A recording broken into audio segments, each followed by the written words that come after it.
প্রিয় পাখার ভাইরা, আপনাদের জন্য আবারও আরেকটি ভিডিও নিয়ে আমি হাজির হলাম। আপনারা নিশ্চয়ই দেখতে পাচ্ছেন যে প্রচণ্ড গরমে পাখিগুলো আমাদের হাঁপাচ্ছে এবং কিছু কিছু জায়গায় কিন্তু প্রচুর পাখি মারা যাচ্ছে হিট স্ট্রোক করে।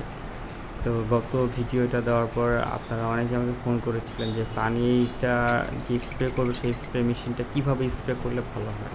তো তাদের জন্য আমার আজকের ভিডিওটি। আর প্রথমে দেখে নিয়েছি যে আমার পাখিগুলোকে অবস্থা কী।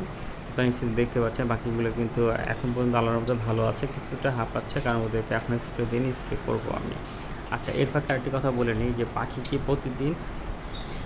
প্রত্যেকটা দিন শাক দিবেন, কলমি শাক প্রত্যেক দিনই, যেহেতু প্রচণ্ড গরম। এবং শাকের পাশাপাশি ওদেরকে ফল দিবেন, শসা, গাজর, আপেল এগুলো দিবেন। এগুলো দিলে পাখি এগুলো খেলে পেটটা ঠান্ডা থাকবে এবং সফট থাকবে।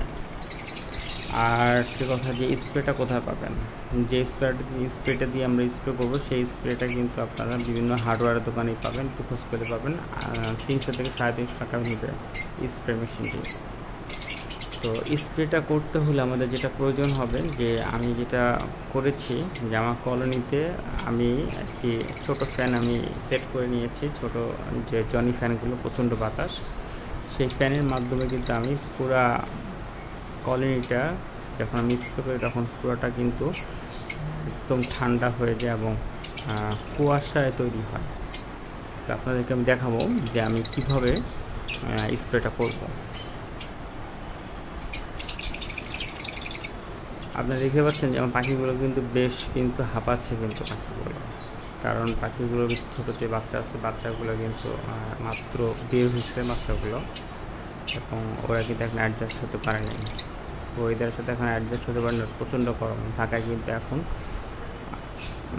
39-40 ডিগ্রি তাপমাত্রা চলছে, আমরা ফিল করতেছি 41-42। তো এই যে আমি পাখিদেরকে স্প্রে করার জন্য আমি স্প্রে মেশিনটি প্রথম পাম্প করে তারপরে চাপ দিয়ে ধরেছি, এতে সম্পূর্ণ পানিটি বাষ্প হয়ে পুরো কলোনিতে ছড়িয়ে যাচ্ছে। ঠিক একইভাবে আপনারাও করবেন, কলোনি বা খাঁচার সামনে একটু দূর থেকে স্পিডে একটি ফ্যান অন করে নেবেন এবং ফ্যানের সামনে এরকম স্প্রে করবেন।